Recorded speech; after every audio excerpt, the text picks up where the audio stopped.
Today, Josh and I are going to see a couples therapist, and I'm a little nervous. I mean, I'm happy that he wants to go, but for him to say that he wants to go means that we've got some stuff to work on.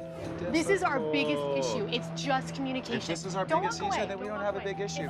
Every, third blue moon, why don't you just show up at the door with some red roses? It goes both ways. Why do you think I don't come home? There's never food on the table.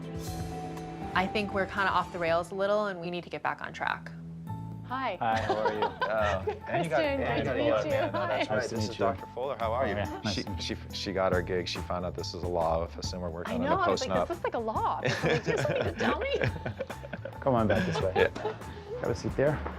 I thought that there was couches where you lay down and You you can got lay down comfortable. if You you need couch. to. Okay. Feet up, whatever it takes. Yeah.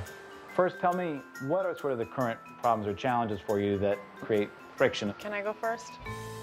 We don't ever talk about anything. I mean, we're not the kind of couple that's like, do you want to have kids? I don't know, do you want to have, it's like, oh, I'm pregnant. Oh, I'm pregnant again. Sounds like you're saying that the skill deficit might be that you don't initiate conversations about important issues ahead of time in a proactive fashion so that you guys can discuss it, work through it, and plan. You know, this could be the root of all of our problems. We'll talk about the problems, but first I just want to make sure we touch on what right now is going very well in terms of the relationship, what you really appreciate about the other person.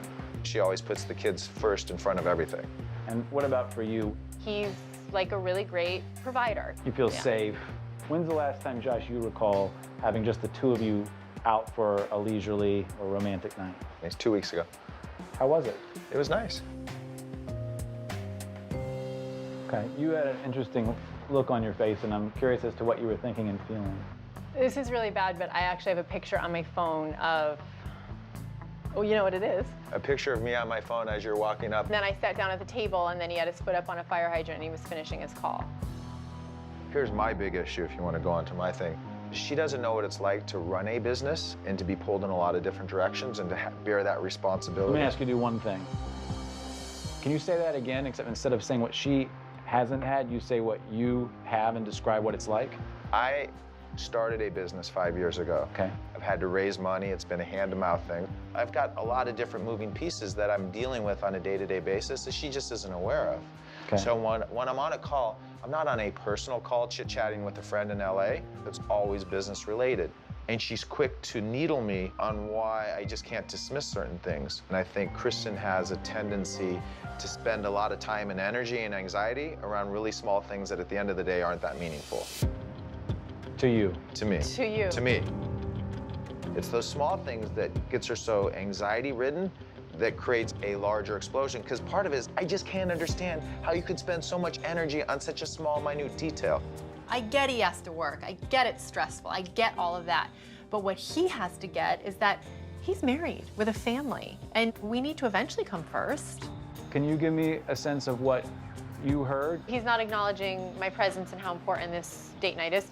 I always feel like I'm always to the back burner, and it's like work is always here and I'm slightly under, which I understand to a certain extent. I'm kind of okay with, because I get that it's really important and that's what pays our bills. But I'm forever, and I need a little bit of something. Sometimes I feel like he doesn't love me. Okay. How did it feel to hear her say that? I don't think Tell me what you think. I think I get extremely frustrated when she can't understand what I'm going through.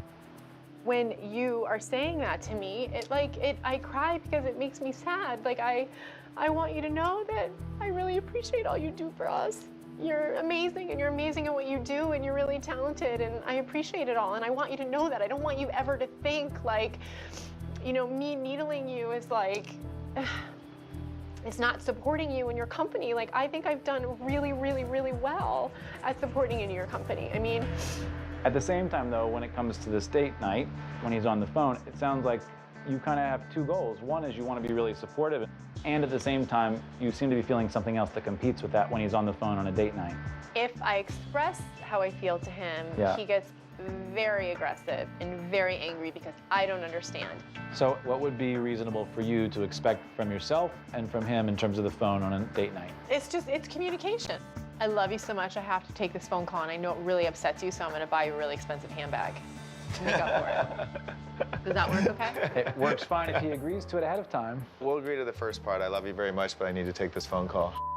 And if you're a really good girl, then you'll get ice cream after dinner. Okay. So let me ask realistically, you're really okay with him picking up calls if he says that? I'm really just big on communication in general. I'm gonna be late.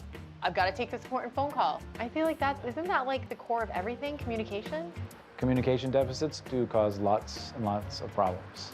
But I would encourage you, speak for yourself using the I statements as much as possible. Don't interrupt and don't put on the labels. God, I feel really good about all that. Yeah, it's great. We See? laughed, we cried. You cried, but I cried. You almost cried. no, you're great. I think Josh is really hearing me. I mean, it seems like a little thing, but you know, we really made a breakthrough, and I'm so hopeful. I really think he's gonna change. Take care, guys. Thanks again.